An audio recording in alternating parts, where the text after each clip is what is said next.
Galveston, it is wonderful. It's crazy at times, but it's just wonderful. I love being around Galveston. I love Galvestonians. We have all types of ethnicities here. White, black, Mexican, you name it. It's all here in Galveston. Well, I'm so happy to be a part of an island. Not many people can say that they live on an island in the USA. So I'm just glad to be here.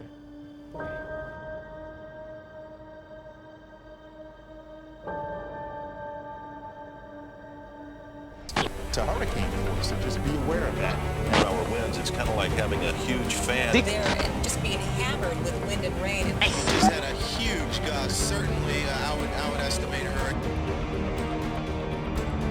The house started shaking then. I didn't notice the house shaking until the second half of the story. And the wind blew it open. Climate change, when I was young, I didn't really focus on climate change. But after the hurricane, it definitely, I was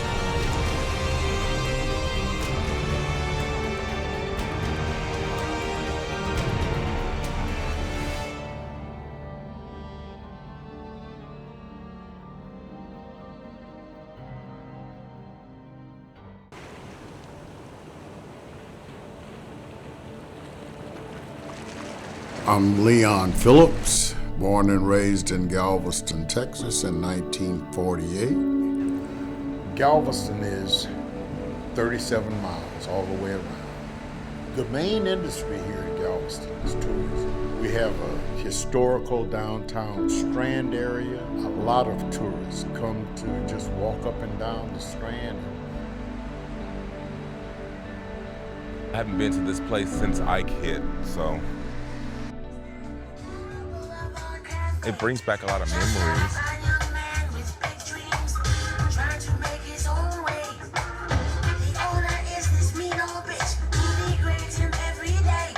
My very first drag show was here.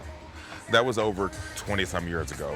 And one of the drag queens, her name was she goes by Stick Pin, but she had did a song called Cleanup Woman. And she said, hey girl, I need somebody to back me up. So I came out in a long robe with the broom and the little duster and stuff. And I've always wanted to be on stage, you know. My partner and I, we stayed during Ike. Didn't know that it was gonna be bad, you know, than what it actually was. And when the eye of Ike had came, it was like 15 minutes of just quiet, still. Able to look in the sky, we seen the moon. And then I looked down over our balcony, our porch, the water was right there.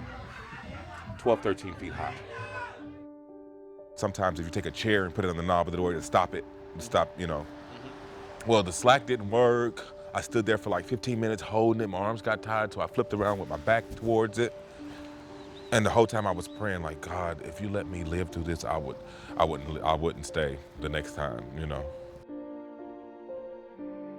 When I came back and found out that my house had burned down to the ground, that made me really sad because I had all my photos, my toys, my videos, everything that I had was inside the house and it burned down to the ground.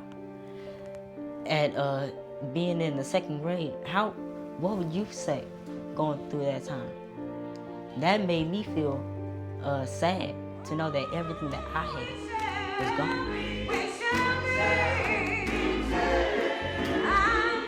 Right after the hurricane, everybody got together and they bonded and they were asking, do you need help? Do you need somewhere to stay? And there was a bond with everybody, you know. Everybody came together, all races, creed, backgrounds came together, you know. People with money, people without money, we're all equal then, and everybody helped. When Hurricane Ike hit this island, the further you get away from it, the more of the separation of power you see. At that point, we all were even. We all were equal. The powers that be, after rebuilding, you see that you haven't moved and they've gone on and on to maturity. It changed my perspective of just the community in general. For the first time in my life, I saw the community come together as a whole. We had to go to food trucks, the hospitals were closed, and everything was just shut down. But during that time, the community, we all came together to support one another, to just lift each other up during that time.